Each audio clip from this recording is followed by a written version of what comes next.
स्वामी जी नमस्कार। नमस्कार। सबसे पहले मैं आपका हार्दिक अभिवंदन करती हूँ और आपको बधाई देना चाहती हूँ कि आपने इंट्यूशन हर्बल्स इंडिया की स्थापना करके हमारे जो ऋषि मुनि हैं उनकी प्राचीन परंपरा को पुनर्स्थापित किया है। अब मैं आपसे सिर्फ एक प्रश्न करना चाहती हूँ।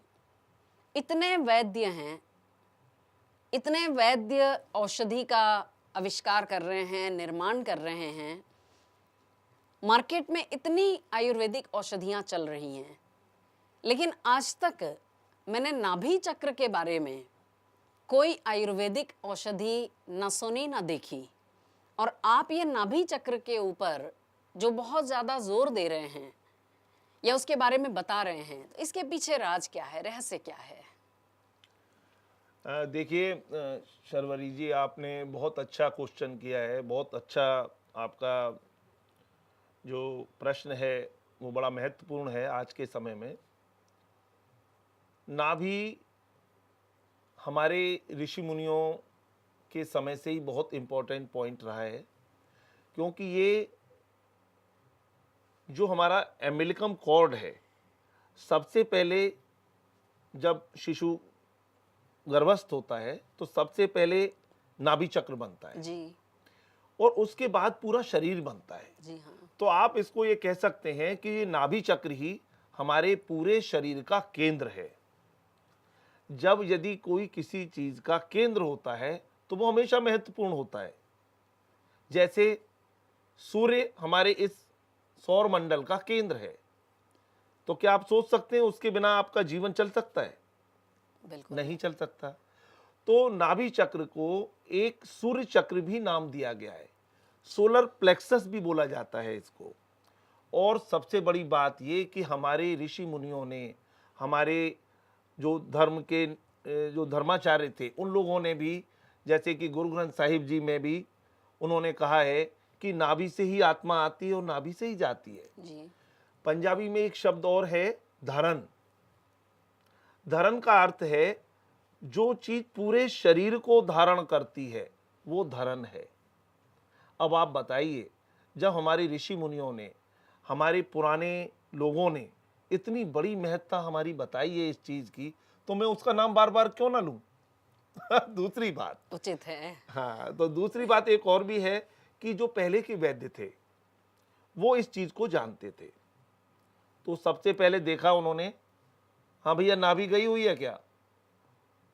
तो वो नाभि देखी उन्होंने, नाभि गई हुई है, तो वो कहते थे नहीं, पहले इसको ठीक कराओ फिर दवाई खाना। अब हमारे सबसे बड़ा दुर्भाग्य हमारे इस देश का और मानव समाज का कि हम उस चीज को भूल गए जो हमारे ऋषि मुनियों ने हमारे जन जन के अंदर उतार दी थी। जी उन्होंने एक मंत्र दिया, कराग्रे बसती लक्ष्मी, कर मध्य सरस्वती, कर मूले तु गोविंदा, प्रभाते कर दर्शनम। उन्होंने कहा कि सुबह उठते ही प्रभात की पहली किरण, प्रभात माने सूर्य की जब पहली किरण आती है तो प्रभात होता है। सूर्य नहीं आया अभी, जी पर उस किरण के प्रकाश से ही आप उठ जाते हैं। पहले तो लाइट तो थी नहीं, तो जैसे ही आपके पास किरण आई तो आपने देखा। तो उन्होंने एक सिस्टम बताया।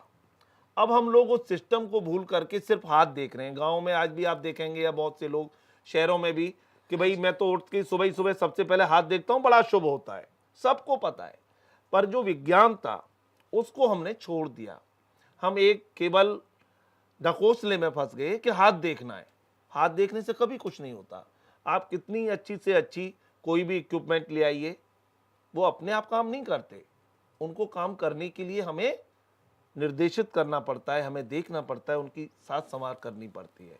तो हम जैसे ही अपने हाथ को देखने की प्रक्रिया चालू करते हैं तो हम ठीक होने लगते हैं, क्योंकि हमें पता चल जाता है कि ये गलत है, तो इसको ठीक कराया। जी हाँ। तो मेरा सबसे बड़ा इंपॉर्टेंट, जो सबसे बड़ा मेरा कैंपेन है, वो यही है, डिसीज फ्री ह्यूमन रेस। मानवता के लिए हम यदि चाहते हैं कि पूरी मानवता हमारी स्वस्थ रहे, जो कि पहला सुख निरोगी का है, ये आप भी जानते हैं। जिस आदमी का शरीर ठीक नहीं है वो क्या करेगा? ना तो वो कमा के लाएगा, ना घर में संतोष, ना बाहर। हर जगह उसको परेशानी होगी। तो इसके लिए नाभि चक्र का दोबारा हम समाज में प्रतिष्ठा करना चाहते हैं और लोगों को बताना चाहते हैं कि यदि आप इसी चीज को ठीक करते रहे तो आपको किसी दवाई की जरूरत नहीं रहनी है, क्योंकि आपकी एनर्जी का फ्लो, आपका माइंड, जैसे सूर्य से प्रकाश और एनर्जी दोनों मिलती है ना, जी हाँ। कुछ कहना पड़ता है हमें, सूर्य अपने आप देता है। वैसे ही यदि ये हमारा नाभि चक्र ठीक है, जिसको हम सूर्य चक्र भी कहते हैं, तो मन को तो उत्साह और शरीर को ऊष्मा, एनर्जी हर बॉडी पार्ट्स को मिलनी चालू हो जाती है। जैसे कि हम आज की डेट में देख रहे हैं, डायबिटीज नंबर 1 पे, हर जगह डायबिटीज, हर घर में 4 आदमी बीमार। क्या हो गया जी? डायबिटीज हो गई। आपका पेट की सिस्टम खराब है, आपको भूख नहीं लग रही, एनीमिया, फलाना ढिकाना, सब 50 पर। लेडीज के लिए तो ये काल है पूरी तरह से। लेडीज के पूरे रिप्रोडक्शन सेंटर को ये इतना खराब कर देता है कि वो बेचारी समझ ही नहीं पाती मैं क्या करूं, दवाइयां खाती रहती हैं और वो ठीक ही नहीं होता। जब तक ये ठीक नहीं होगा तब तक उनका कोई भी रोग ठीक नहीं होगा, चाहे वो फिलोपियन ट्यूब्स की सूजन हो, चाहे मेंसिस की प्रॉब्लम हो, चाहे ओवरी में प्रॉब्लम हो, चाहे और कहीं प्रॉब्लम हो, उसका पूरा रिप्रोडक्शन सेंटर ही बेकार हो गया। और आदमियों में ये इम्पोर्टेंसी हो या और बहुत सारी सेक्सुअल प्रॉब्लम्स है, वो सब इसी कारण से ही है। तो मेरा कहना ये है कि आप का कहना यदि मैं मान लूं, आप बताइए मुझे अब कहना चाहिए या नहीं। अब आप बताइए, मुझे मना कर देते हैं तो मैं बंद कर देता हूं। नहीं नहीं, उचित है, बिल्कुल उचित है स्वामी जी। जी, ये जी, तो जी। बहुत ही अच्छी और बहुत एक नई बात आपने बताई।